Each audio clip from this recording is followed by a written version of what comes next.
You're now listening to The Bryan Callen Show. Considered the hottest podcast in the universe. Now get ready for the heat. Here's Bryan Callen. Well, today's podcast is brought to you by Hover.com. Hover is domain management made simple. It is the easiest and quickest way to buy a domain name. Hover is honest. It never tries to upsell you at checkout. Everything the other guys extra charge for is included in the cost of your domain, like who is privacy and domain forwarding. And plus, Hover has the best customer support in the industry. They have a no-hold phone policy. That means if you run into a problem, you call Hover, and a real, live human being answers the phone, ladies and gentlemen. I actually get excited. It's just so rare, right? So basically, it takes the hassle out of getting a domain. That is what they are selling. You just type in a few keywords you want in the search box, and it'll tell you what's available. And the cool thing is they specialize in .net. So a lot of times you want something in .com or .org. It's not available. Try .net. That is their specialty. And Hover has valet transfers. What does that mean? Well, if you've got a domain somewhere else, they'll take care of the whole process of moving the domain to Hover for you. So they specialize in .net, and they now offer Google Apps. You can get Gmail, Calendar, Drive, Docs, the whole package. You got 25 gigabytes of storage, and Google's a huge company, let's be honest. Hard to get a hold of a real person, I'm sure, but Hover has a human being that specializes in Google Apps. So, if you got a business, you got a family, you got a group, you want the ability to share all kinds of stuff with, try Hover.com. See how it works. They'll give you a 30-day free trial with the Google Apps as well. So, see what you think. And the best part, guess what? If you go to hover.com/Bryan, Bryan, well, that's a promo code that gets you 10% off a new domain name. Oh, man, the power I have to get you 10% off. I'm going to need you to talk into the mic when you speak on my podcast. It was off record. Yeah. Okay.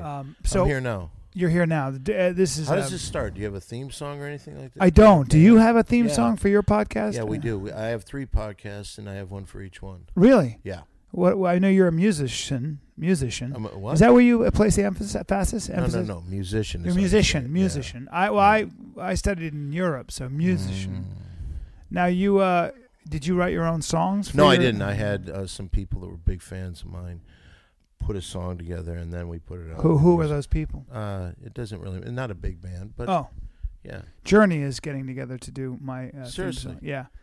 So they're I working. think there may be a lie there because, first of all, I know this for a fact. Steve Perry's no longer part of Journey, so you're getting the kind of like the karaoke version. No, I'm not. No. How did they discover their lead singer?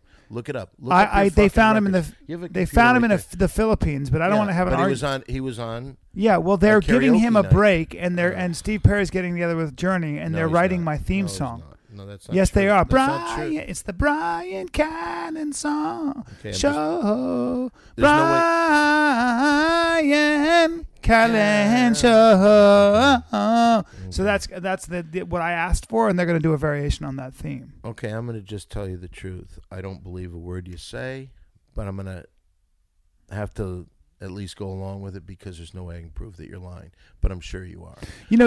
How do you start the show then? I just start. Just like this? We've already started. Oh, really? Yeah. Great. Now you haven't even introduced me. Really? Hold on. Now, this is Don Barris. Thank you. And the great Don Barris, who I've been trying to get on my podcast a long time. Very hard guy to get in touch with. He's not really. That's a lie too. Okay. Because I've tried to get in touch with you a couple times about it. What number were you calling? The one that you gave to me, the one that worked today. That might have been my work number that I'm not checking all the time. I have a helicopter phone too, so I spend so much time in my chopper. A helicopter phone. I know. That's when you know you're making crazy money. Do you like my mansion or? I think it's wonderful. When I got on the grounds, my first thought was this guy's got everything. Yeah. He's an actor. He's a good-looking, strong guy. Yeah. Built really well. Uh-huh. One of the fucking pretty boys. One of the people that get every break in the world. Whoa. And guys like me have to work our ass and kind of kiss your ass just to get a little publicity. You have fire in your eyes right now. I may have fire in my eyes. Is that an infection or are you just high as shit right now, Could Don? be an infection. Damn it. You smoked a lot of weed today. Could be an infection. Look, man, I feel like you resent me or something for being No. as shredded and as No, not at all. I'll be honest with you. I think that you're one of the good guys. It's just that you've had everything given to you. God damn it, Don. You don't know that. You can't just say that. Are you good looking? One of the better looking guys in the world. Well, I got a today. strong jaw and very expressive eyes and a full mouth. I mean, sure, if that's what you call good looking with high cheekbones, I guess. And a lot of people and complete symmetry. Yeah. And then I saw your gym. You gave me a tour of the grounds here. I saw the gym, which was amazing. Yeah. You showed me how to do a couple things. You had a lot of weights on there. I didn't see you lift anything. I didn't know if that was like for show or what. No. Look, man, I lift those weights. Yeah. Okay. It's not for show. I'm not putting weights on to have guests come by. Okay, so let's get to the reason why I'm here. I'm here to promote. You've been given everything in the world. Yeah. I've been given nothing. Okay, well, fine. What do you want to work. promote on the Brian Callen Show? We have literally 5 million listeners. I mean, this was rated the #1 podcast of all time by the International Podcasting Association. You were saying that earlier. Right, but I just wanted to What are you reiterate doing? that. I noticed when you're talking on the phone. Am I supposed to pay attention? Well, I wanted to get some dates for myself here, and then I want to talk about, because I know where I'm going to be November 29th and 30th. Really? Wait a second. Of so November. on November 29th and 30th. Well, the point is I can't do anything. Dates, I can't play tennis or do anything with you guys then, because I'm going to be at Wise Guys in Utah doing stand-up comedy. So I came to promote, and it seems like you're promoting these. No, dates. I want. Where are you going to be at? What's the name of the place? It's called Wise Guys, but I'll also be December 12th, 13th, and 14th. I'll be in Helium in Philadelphia. I don't know. Is that what you wanted to talk about? Not really. Okay, well, just make sure that you're not around then. I mean, what about December 19th, 20th, and 21st? Because I'll be in Tempe, Arizona then. What are you going to be doing there? Stand-up. Yeah. Have you seen my... Yeah, I have. Yeah. Very funny. I give you credit. You must have a lot of writers, but that's I don't have a lot of writers. When I you're do... given stuff, you can go ahead and like have people write for you. I do my own writing, bro. What's the last routine that you wrote? I've written all my stuff. I don't have... Give me one thing that you've written. I mean, I'm now working on a whole thing on my dad. I've written all of that myself. Don't have a staff. Sounds funny so far. Let me see. You know, you're being very unfair by putting me on the spot. I'm not being very unfair. I just told you I came to your mansion because I need help promoting some stuff of mine. And so far, all we've done is promoted your upcoming date at the Giggle House at the end of... It's at the Giggle House. I'm at Helium. I'm at the Tempe Improv, and I'm at the frickin' Wise Guys in Utah. What can I promote for you? Okay. And just out of curiosity, and we'll talk about this, but I'm sure everything is screwed up. Yeah. When will this Can't see show your eyes, air? by the way. What? When will this show... I have an infection in my eyes. Oh, okay. When will this show air? You know, this show may very well air within the week. Well, that's what I need, and I'll tell you why. Because we have a Fund Anything account that ends, I believe, a week from this Monday. A Fund Anything account? Fund Anything, yeah. Fund Anything account? Yeah. You know what that is? No. Well, let's say the smaller entertainers that don't have mass amount of fans like yourself that will give you money and let you do anything you want, and you come up with an idea and some sap of shit, no matter how bad the idea is. Hey, let's run with it. Hey, okay, BC, we'll take that. Yeah, all that bullshit. I have to work for a living, and what we have to do, I'm trying to create a Big 3 reality show. A Big 3 reality show. Now, you don't know anything about it. You know nothing about me. Now, I did a movie called Windy City Yeah, Heat. we have to talk about this because, Okay. in fact, in all seriousness, we've been silly geese. I've been serious the entire time I've been here. You have your legs are very white. Now, here's the thing. What was it deal with your daughter come out completely nude? Well, she was she took a shower, for Christ's sake, and I apologize for that. Does she do that to all guests? She does. It's an important thing. She's 23 and she's feeling her oats out. Now, listen. Here's the thing. You were very instrumental in creating a show called Windy City Heat. It's a movie, not a show. It's a movie called Windy City Heat. I actually saw it when it was being shot because Bobcat Goldthwait, who we were doing CSI together forever ago, said, you got to see this. I'm going to hell. I'm going to go to hell for doing this, but check it out. And he was showing me little clips, and it was so funny. And I didn't know you then. No. But you were very funny. Thank you. I mean, you're actually a very good actor. I said it. Thank you. Now, we need to talk about the phenomenon that is Windy City Heat. If you guys don't know about it, it is kind of groundbreaking. I mean, it's groundbreaking. Well, let me tell you this because I'm sure that explain the concept. With your schedule, you probably don't get to see the little people's little film projects and things like that. We did a film that Bobcat Goldthwait directed, Jimmy Kimmel produced, called Windy City Heat. And what this is, since 1992, I've been working with a guy that's out of his mind. His name's Scary Perry. And 10 years ago, we made a movie called Windy City Heat that Comedy Central buried. Well, we went behind their backs, put it in film festivals. We won a couple film festivals, Montreal Comedy Festival, Film of the Year, things like that. So it was pretty good. Wow. And it's a bizarre movie that it seems like everyone that I talk to loves, but there's so few people that know about it. It's so frustrating.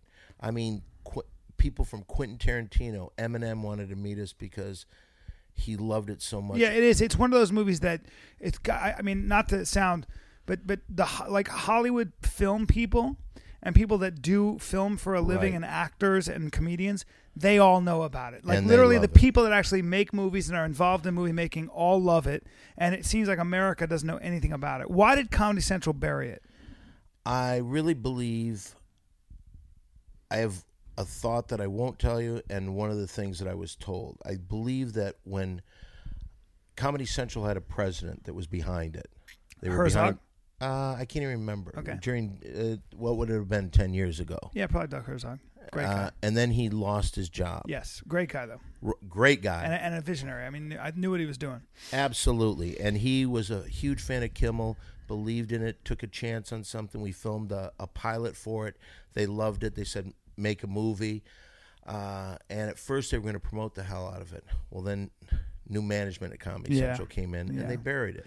That's the most frustrating thing for anything. When it's funny because a lot of people don't realize that networks and things like that, when a new team of managers come in, it's almost like the way a lion comes into a new pride and kills all the baby cubs, right? Because they're not his. I didn't know that about that. Lions, is what lions do. When a lion comes in and fights off a male and the male leaves, the first thing that lion will do will kill all the cubs that belong to the male lion that was there, and then it will not only kill, and then it'll impregnate all the females with its seed. True? Yes. Wow. Yes, and it's pretty harsh, but that's a very common thing with Is that lions. where you got that idea? That is what I do. That's what I like to do, is come into a home and it's a terrible thing, but that's what they call me, the Lion of the West. So that's where you got the, because I live on the west side of Los Angeles. Yeah. Now, having said all that, so it kind of got buried at Comedy Central because of that big changeover. Well, thank goodness for Jimmy Kimmel, because he really had fun doing it. He had the time of his life, and he kept pushing it. Well, and Jimmy's idea, he said that he wanted to go out there and make a series of these movies. Now, if you're not familiar, in this movie, this guy, Perry is his name, he believes he's in a movie, but it's really the behind-the-scenes stuff of a movie. And he wanted to do this over and over. This one was where he played a sports detective. The next one was going to be a cowboy. Well, let me just reiterate. This guy actually is he's a pretty prickly character in real life. I mean, he's an acerbic guy. Yeah. Oh. He's not the sweetest guy. And you guys basically cast him in a movie to star in a movie, and he really believed he was going to be in this huge action film. Right. And you guys shot it, and we basically watched this guy. It's kind of like Joe Schmo. As a matter of fact, it's interesting you should say that, but Joe Schmo, and I'm not saying anything against anybody, but it is funny that during the Days of the Man show, we brought Perry around the Man show, and the production team that was there seemed to love the idea. Well, then the next thing, Joe Schmo was produced by the same people that produced the Man Show, excuse me, yeah. So they may have borrowed the idea from Very somewhere. interesting. Yeah. But the thing is, the difference is, we've literally been with this guy since 1992, and the levels that we have in there, basically, it's like we have programmed this man's life. And why in the world wouldn't you do a bunch of these? It's such a great idea. Well, we were going to. And then what happened was this. This guy got some ambulance chasing lawyer to start working with him. I could go into full detail. Which guy? Perry. He got a lawyer. A lawyer came to him and said he would help him out. Oh, some girl over at the Comedy Store was going to sue me the reason she was going to sue me because I brought her into my Ding Dong show, which might be the best show in the history of the Comedy Store, every Monday night, 10 p.m. Is that with the Barris Kennedy Overdrive? Or? We do a lot of things. See, you don't even know anything about me. I just haven't been around. The Ding Dong show is the longest running show in the history of the Comedy Store. I didn't know that. Yeah, you didn't know that. I apologize, Tom. That's all right. Not a big deal. If you are a tourist and you come to Los Angeles, if you don't come see the Barris Kennedy Overdrive or you don't see the Ding Dong show. That's the band. Well, the band, he's got a band. It's an air band. It's actually, What? you have an air. Well, I have a band that I sometimes perform over at the Comedy Store, the Barris Kennedy Overdrive. I just mean that the instruments are not. What? The instruments are mine. It's a band. It's a band. Okay. So it's a band that you can see every once in a while at the Comedy Store. Yeah. I bring that around. But there was a girl that was part of the Ding Dong show. I invited her into the Ding Dong show. She went out of her mind. Let's just say, then she tried to take me to court. For what? For nudity? No. She actually was going to charge me for sexual harassment and all these other things. That went on forever. Well, she eventually went to a jury. I mean, they threw it out of court immediately. But this woman got involved and then said to this Perry guy, if you help us out with this woman's trial and be a witness for us, I will help you sue the people that are making the next movie, which at the time was Johnny Knoxville, Spike Jonze, Jeff Tremaine.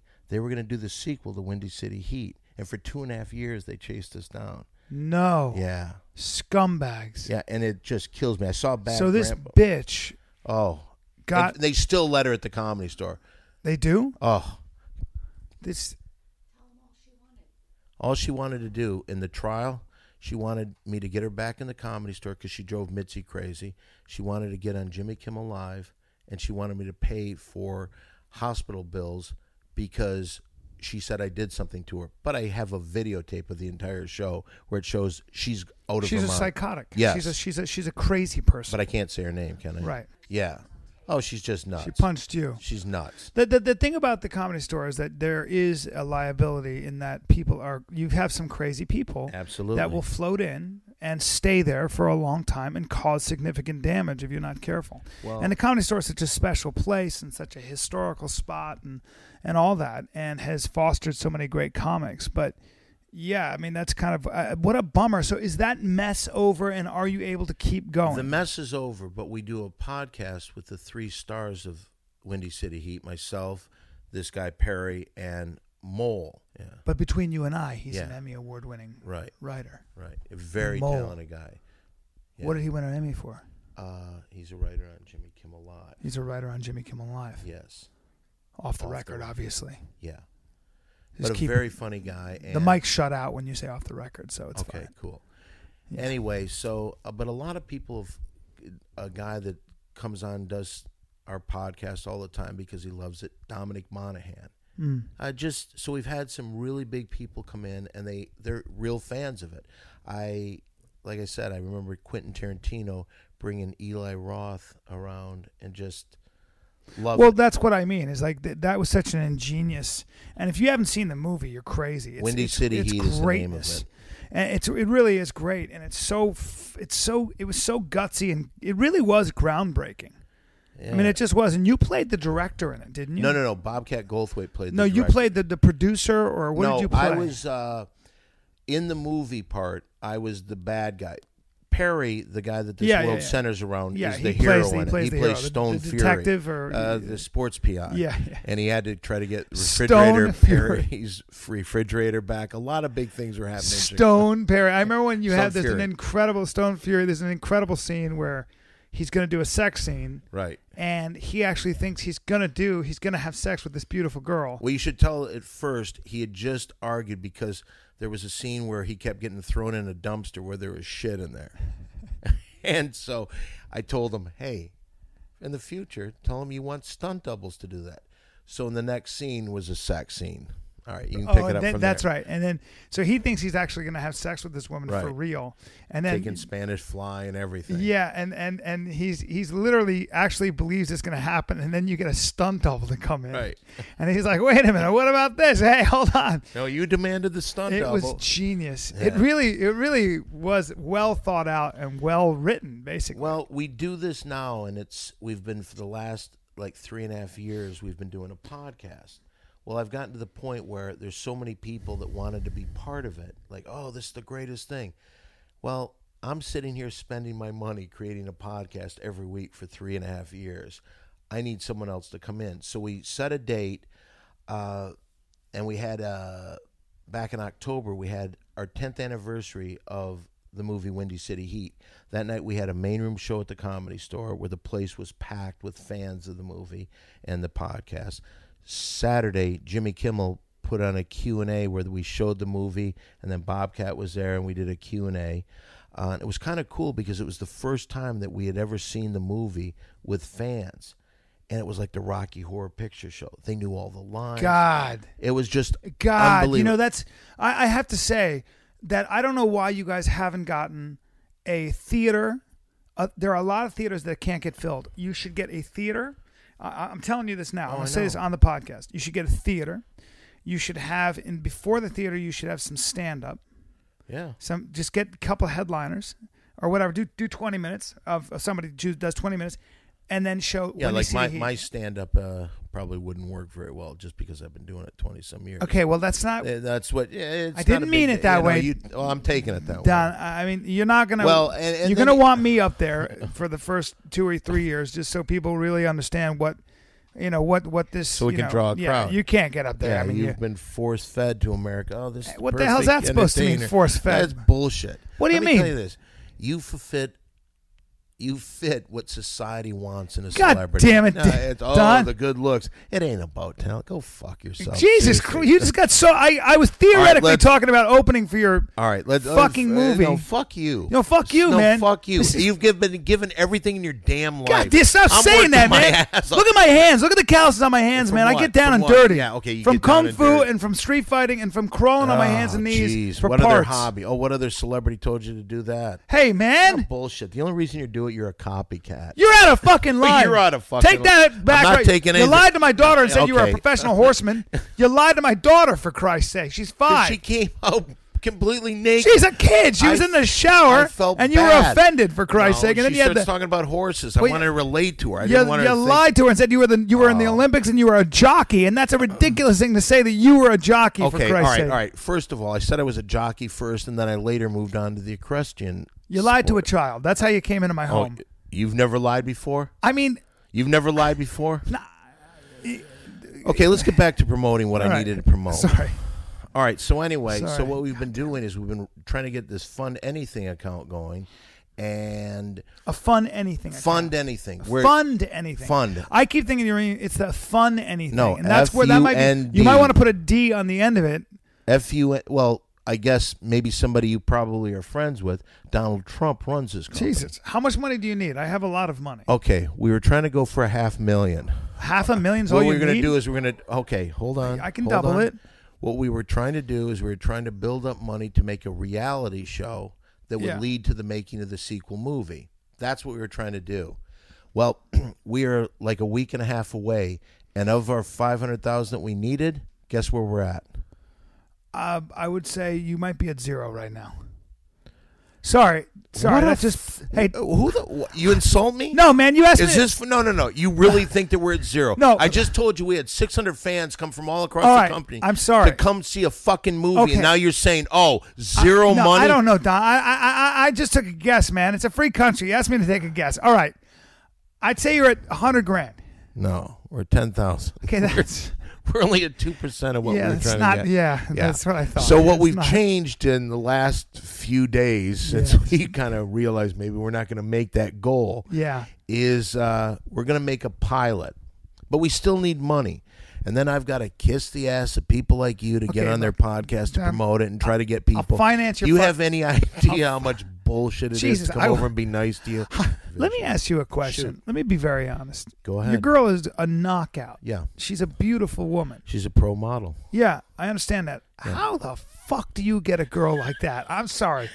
Is there any way Mary Jane can take the mic and I can ask her a couple questions? Yeah, you can ask her. I mean, First, I would honestly. like to say www.thebig3podcast.com to see the podcast, and for Fund Anything, campaign name The Big Three. And if you'd like, oh yes, I'm sorry, Fund Anything, campaign The Big Three Project. And if you want to know the facts and press and publicity stuff about it, www.thebig3project.com. And for my birthday, November 24th, you have to put all your money in there before that for my birthday present from the whole world. Donate to the Big Three Project on Fund And they're Anything. looking for $500,000. Or more. You can triple Or that. more. But Mary Jane, what do you? Can I? That's I wanted to enough. ask her a question. Okay. She has an excellent voice for commercials. Very breathy. Mary Jane, I mean, you're such a beautiful woman. What about Don Barris? Do you find attractive? Like I was saying, please go to Fund Anything, campaign name The Big Three Project. I guess she's not going to answer the question. And Don. also the podcast on iTunes, The Big Three Podcast. Okay, thank you, Mary Jane. It was nice having you Very on the interesting. show. She's very, very diplomatic. Okay. She refused to answer that question. Let's talk about my early years. Oh. What the fuck is your deal? Hey, man, I'm just asking a question, brother. What the hell are you doing? I- Seriously, you got everything in this world. No. You got to take what I have. No, you gotta man. Fucking do this. No, bro. Go out with celebrities all the time. Hey, wait, now, okay, so you're trying to raise money. You've raised $10,000. I wish you good luck with that whole Yeah, well, that's nice. venture. I might write you a check before you leave. Why don't you say something nice Look, to the people? Tell them that I am funny. If you are, and I'm being dead serious. If you are a tourist and you come to Los Angeles, if you don't go see Don Barris either on Mondays at the Ding Dong Show, or you don't go Comedy Store every night at the Comedy Store, or if you don't go see him, he performs literally every night. And I'm going to tell you something that I heard, and I'm going to get him on the podcast, but there's one man who knows more about comedy in many ways than anybody on the planet. That is Tommy at the Comedy Store, in that he's seen so much comedy, been around so many people, been around Mitzi Shore. And Tommy said, hey, Bri, you, like Don Barris, are the kind of guy that if you don't perform every day, you die.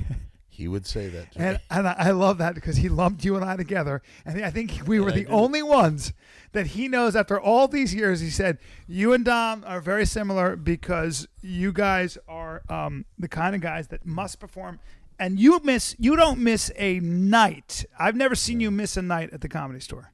The last time I did really was when I went to New York. I do the audience warm-up for Jimmy Kimmel Live, so I do that earlier in the night, and then I come out and close the show at the Comedy Store. I think the last time I missed was when we went to New York with Jimmy Kimmel Live last year during the hurricane.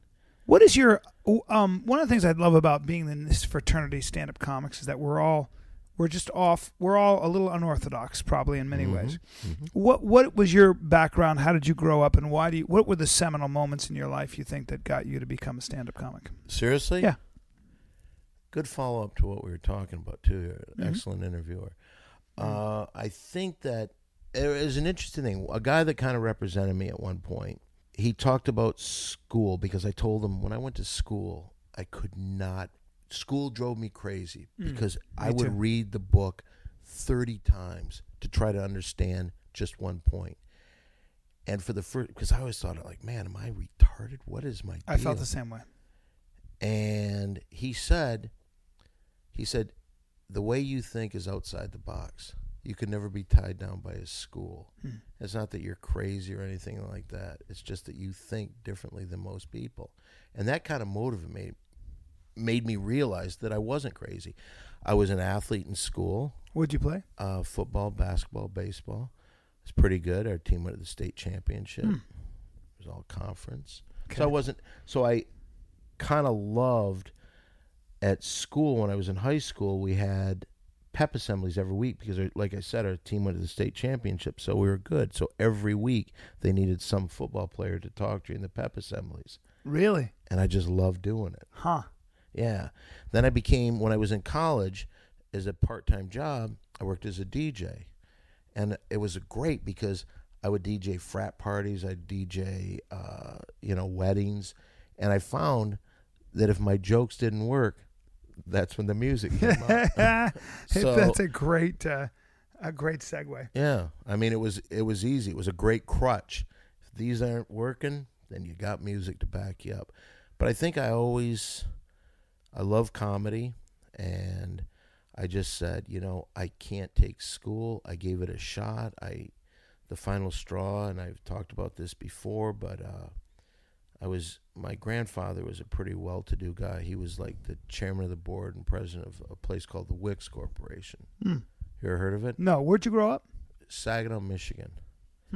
Wix Corporation is a Fortune 500 company now based in San Diego, but was you might have heard of Wix Lumber. Sure. Yeah, so it was part of that Wix Furniture, but throughout the United States, at one point, it was a Fortune 500 company. Wow, and he was the CEO. Yeah, he was the guy. And so I'd always been told, you got to finish school. I couldn't do that. And you couldn't finish college? Couldn't finish college. Yeah. Couldn't finish college, and I just said, all right, here's what I'll do. I'll give it one last chance. I'm going to do everything I can. And at one point, when I kind of did this earlier in my college career, I literally was working or going to class on a 24-hour day schedule. I had 2 jobs, and I was Jesus. Yeah, so I knew that. So you didn't really grow up with money? No, we were taken care of. You were taken care of. My grandfather took care of my mother because she was divorced, and so that was his daughter. It was his daughter. Okay, right. And so you had money. You had some money. I had money. Had everything we needed. Right. And one of the things when he passed away, he left me a bank. I owned the property of the bank. It was like in my will he made. So I owned this property, and I was collecting money from it. And they were paying me rent every month. So what I did is I said, okay, here's how I'm going to do this. I'm either going to run out to L.A. not knowing anybody and just go out there and try to make it, or I'm going to buy these vending machines, go to school full-time, and my job will be still working as a DJ, but I'll also have vending machines and go and collect money all the time. Now, what I did is I went to the bank that I own the property on, and I asked for a loan. And my collateral was the property. Oh, my God. So I thought, this is a shoo-in. So I'll get this money. I'll buy these vending machines. But I believe my grandmother told them no. So they turned me down for a loan. Thank God. Yeah. Do you still own the property that the bank owns? No, actually, they sold it a few years later. They did? Yeah. And so I got some money anyway. But I moved out here. Right. And that's where it started. It was kind of like a crazy journey. When I got into California, I lost all my money that I had that I saved to come out here. I left it in a camera bag, and I had just cashed all of my traveler's checks in Las Vegas. So back in the days when we had traveler's checks. Yeah. Yeah, I remember those days. And that was, and I basically got to town with nothing. Unbelievable. Yeah, and but I said, I will never quit. I will never, ever, ever quit. Well, I mean, I always say that. My mother one time asked me what Plan B was. Yeah. And I said, look, man, I can't do anything else. First of all, I don't think about anything else. Yeah. Second of all, I tried to be a banker, and I'm telling you, I started hating myself. Part of being a comic and part of, for what we do, I think, is just always feeling on the outside looking in anyway. Thank God. I'd like to be a civilian. I wish I was somebody who could have a 9-to-5. It's a lot easier. It's a lot easier, I think. I really do in a lot of ways. But because we are, I've got to hustle for every. I got to get people. I got to get butts in the seat. Yeah. So I don't know how you do that. Do you do that with podcasts? There are different ways, but it never ends. Yeah. And I don't know. It's so I guess that's kind of the bond I always share with guys like you and. Comics who have been doing it for a long time. Yeah. We all kind of know, Absolutely. And he's right. I mean, when Tommy said that about you and I truly believe it because I don't see heart in a lot of these people. Yeah. They don't care. Yeah. They don't give a shit. Yeah. I guess I didn't realize that that's what you did. What's your backup plan? I never had a backup plan. I said, I will die. Yeah. I mean, there was 2 times that for periods of over 6 months, I slept in my car. And I'll tell you this, I remember one thing more than anything. I felt so humiliated. I used to sleep in this cul-de-sac in my car, and my feet would stick out the window. And I remember there were gang members, hey, let's say you got a cigarette, and things like that throughout the entire night. But every day, then my car at one point, I had a gym membership where I could go to the gym and I would shower there. But every day I'd wake up, my car, the battery started going bad, and I didn't have enough money to go buy a new battery.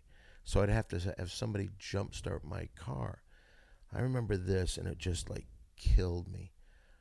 I remember asking somebody to jump my car, and there was a janitor that worked at this church, and he saw this happening, and he probably seen it a few times, and he goes, look at you every day. Why don't you get a job, you fucking bum? Jesus. But every night I'm and at he the was the comedy janitor. store. He was a janitor, and every night I was at the comedy store, and I just remember thinking, what am I doing? What am I doing?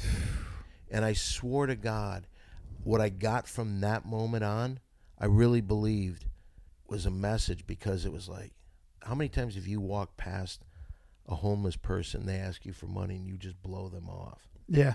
You don't know what their circumstances are. Exactly. And so I said, from then on, I'm going to always look that person in the eye. Anybody who ever asks me for money. And tell him to go fuck himself. No, I don't go that far. I tried that, but that didn't work as well as on this. No, I always give them something. Yeah. Because I think it's about dignity. Well, the other thing about that is that, in some ways that janitor ironically lit a fire under your ass probably. And I don't know. But I mean, it just made me feel like shit. Well, yeah, but the hard thing about being a comic sometimes is that work for us is actually sitting around daydreaming and looking around and trying to come up with stuff. Exactly. I was at the coffee shop today, and I was writing in my head, and I was it probably looked like I was just staring and mumbling, but I was working out a bit. Right. And how do you say that to somebody who, I'm going to work? Well, it's not work, but it is work. I mean, there's no other way to do it. What are you doing? I'm watching TV. Yeah. Oh, you're watching TV and working.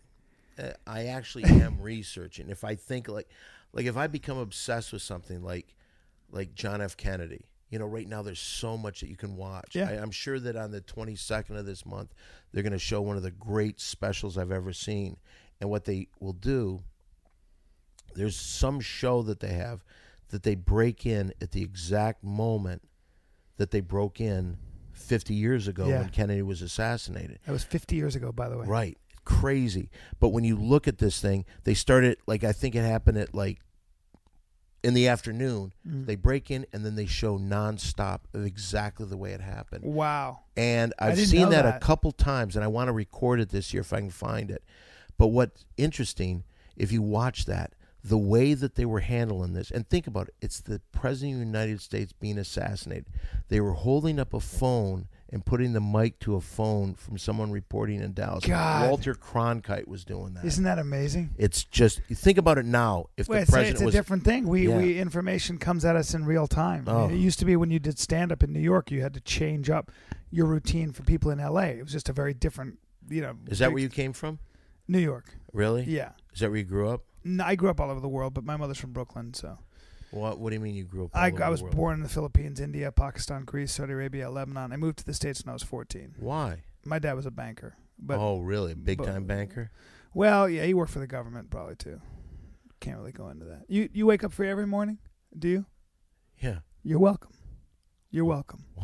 Wow. Yeah, you're welcome.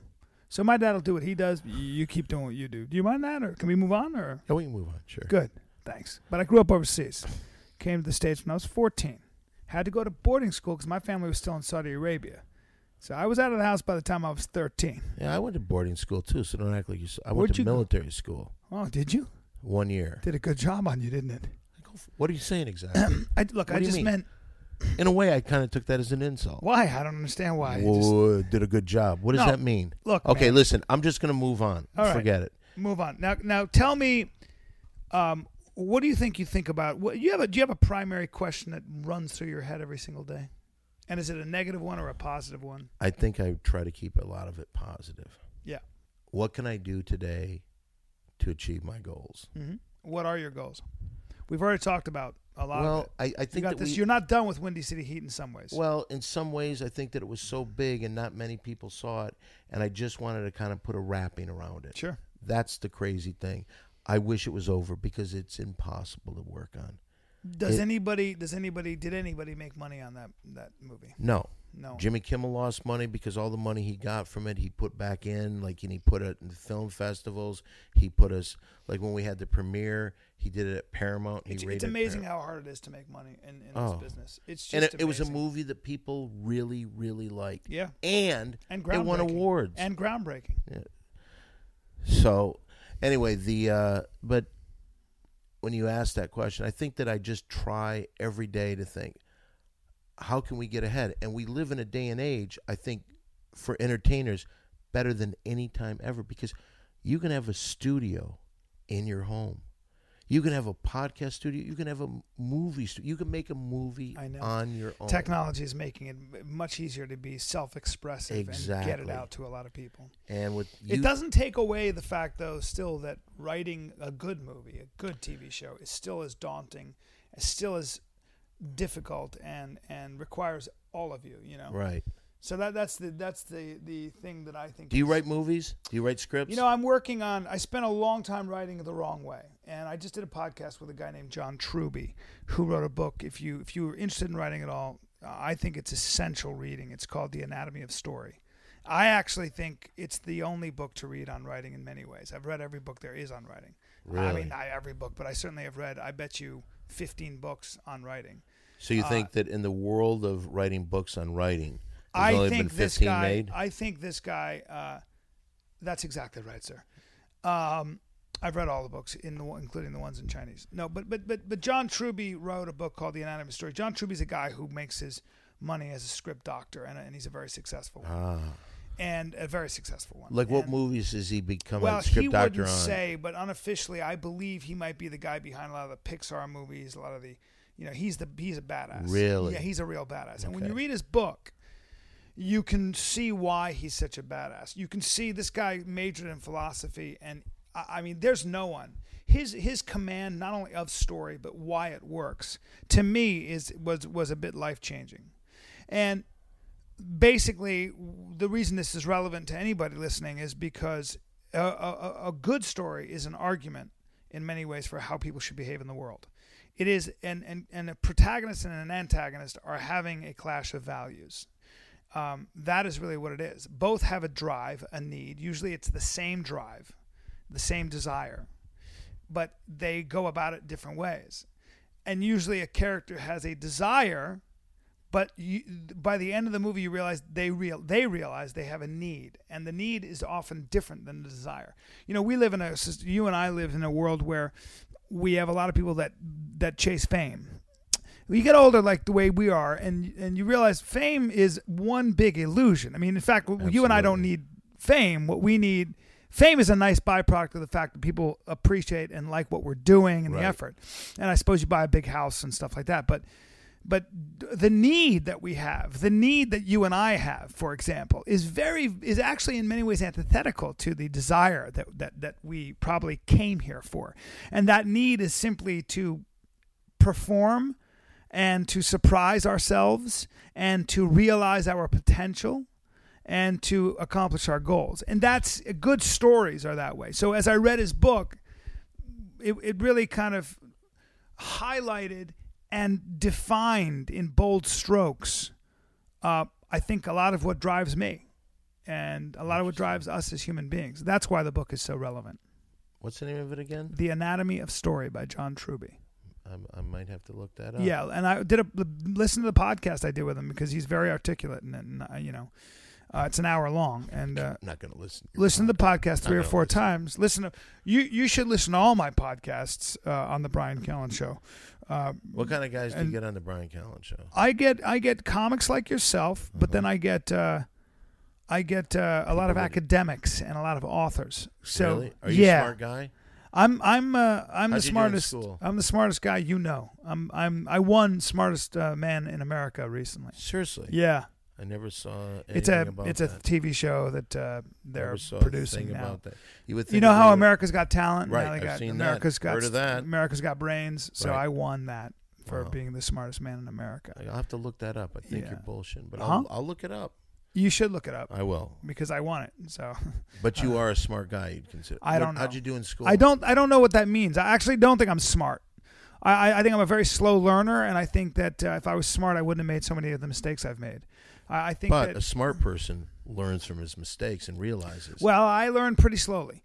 So I don't know how smart I am, and I'm being honest. I think what I am is somebody who's always been acutely aware of how much I don't know. And so I've worked hard at trying. I've always been somewhat curious, and I had good upbringing. And so I think I'm somebody who always searches. And at 46 years old, I know I look 30, but at you 46. look younger than that, I would have guessed in your 20s. Yeah, well, that's because I'm wearing rubber bands, pulling my ears back. But, I think the idea that I'm smart, the experience, action, reading the right things, listening to the right people. That's how you get not smart absolutely. but wise. It's interesting you say that. We were talking about the Comedy Store before.